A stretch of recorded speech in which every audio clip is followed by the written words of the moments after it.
Sur le moment, c'est surtout de l'angoisse, parce qu'on ne sait pas ce qui se passe, on ne comprend pas. Et après coup, heureusement ça s'est bien terminé, mais ça reste quand même de la colère. La colère de cette mère de famille qui souhaite rester anonyme. Son fils de 2 ans et demi a réussi à quitter seul l'école Germaine Tillon à Lyon vendredi dernier à la fin des activités périscolaires, échappant à la surveillance du personnel. L'enfant a erré dans le quartier de la confluence entre les bassins et la circulation. C'est sa mère qui l'a finalement retrouvé près de 40 minutes plus tard dans le centre commercial. Donc moi je suis allée toute seule récupérer mon fils, faire un peu le tour du quartier pour voir si des passants, des commerçants l'avaient vu. Et au final, heureusement, justement, il y a certains commerçants qui l'ont vu passer et qui pensaient juste que je l'avais précédé. Donc j'ai pu, avec un jeu de piste, en fait, le trouver. De son côté, la PEP, une fédération de parents d'élèves, monte au créneau pour dénoncer l'encadrement des vendredis après-midi. On a déjà soulevé depuis la rentrée scolaire des manques de sécurité au niveau des parents d'élèves. Dès le premier vendredi, les vendredis suivants, on a alerté courrier, mail, pour signaler dans un but constructif, parce qu'on se rendait bien compte que bien évidemment on pouvait récupérer nos enfants très facilement, que pour pousser à l'exergue, n'importe qui pouvait venir chercher n'importe quel enfant et qu'ils étaient juste listés, qu'une croix était mise en face de leur nom s'ils étaient partis ou pas partis. La maman du petit garçon a déposé plainte aujourd'hui. Elle a aussi retiré son fils des animations périscolaires du vendredi. C'est un incident important, hein. C'est un incident très important qui touche un enfant de maternelle, donc c'est relativement grave. La ville reconnaît aujourd'hui la gravité des faits. Quant à la MJC qui gère dans l'école les activités périscolaires du vendredi, elle affirme que ce n'est pas le nombre d'encadrants qui est en cause. Alors il n'y avait certainement pas de problème d'effectif, même au contraire, puisque sur cet instant précis, on était à un animateur pour 10 enfants. On est logiquement sur un animateur pour 14 enfants. Peut-on dire que le risque zéro n'existe pas ? Oui, je crois qu'on peut le dire. Pour autant, ce n'est pas une excuse. Après ce sérieux incident, la ville affirme que de nouvelles règles vont être établies. Ils ont revu les procédures de transition, de transmission des enfants entre animateurs et parents. Les parents de l'accueil de loisirs ont été réunis hier soir. Ils ont été informés des nouvelles mesures de transition qui sont en place dès aujourd'hui.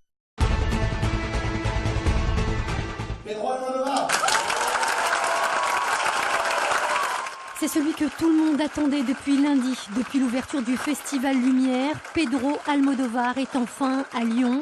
Le réalisateur espagnol est venu cet après-midi à la rencontre de son public au Théâtre des Célestins pour parler de son cinéma, une histoire qui a débuté alors qu'il avait seulement 20 ans. J'ai d'abord commencé à tourner en Super 8 et pour moi c'était déjà du cinéma. C'est vrai, je m'en souviens bien. Je me souviens aussi de mon tout premier jour de tournage sur mon premier film. C'était en 1979 pour Pépi Lucy Boom. Des anecdotes de tournage écoutées avec une grande attention par le public. Un public dans lequel se trouvaient d'ailleurs aujourd'hui quelques-unes de ses actrices fétiches, Rosie De Palma et Maria Paredes entre autres. Un vrai plaisir pour les spectateurs présents cet après-midi. Le Festival Lumière nous permet de pouvoir rencontrer des grands du cinéma et pour moi c'est une première, mais je suis ravie de la commencer avec Pedro Almodóvar. C'est le privilège du Festival Lumière en fait, c'est de faire rencontrer les dernières c'était Tarantino, cette année c'est Almodóvar, donc c'est intéressant de voir des grands cinéastes. Après les Célestins, Pedro Almodóvar se rendra ce soir à la Cité internationale pour recevoir le prix Lumière, un prix récompensant l'ensemble de son œuvre.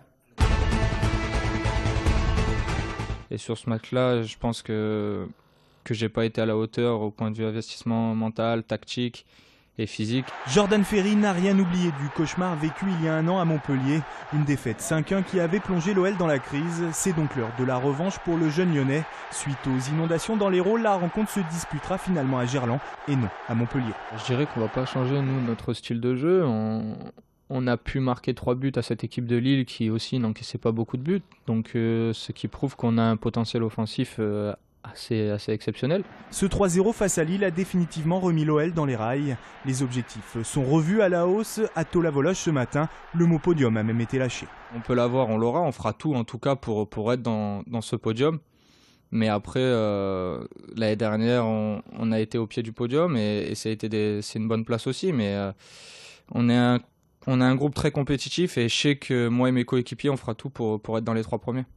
OL Montpellier, coup d'envoi dimanche à 21h. J'ai vu des numéros impressionnants. Les animaux aussi, qui soient dressés comme ça. C'est pas tous les animaux qui peuvent être aussi bien dressés. Une idée de sortie pour les enfants à l'occasion de ces vacances. Le cirque Medrano s'est installé à Lyon, près de la Confluence. Chaque année ça change. Cette année on a un spectacle entièrement nouveau pour ce 7e festival international du cirque de Lyon. Donc on a 14 nationalités sur la piste, à peu près une quinzaine de numéros. Il y a un numéro de fauve qui est pour la première fois en Europe car nous sommes en pleine leçon de dressage avec 6 fauves à l'intérieur et 3 tigres blancs et 3 tigres tabis. Tabis c'est une espèce qui a la particularité d'être de couleur dorée. Le cirque Medrano est à Lyon jusqu'au 30 novembre.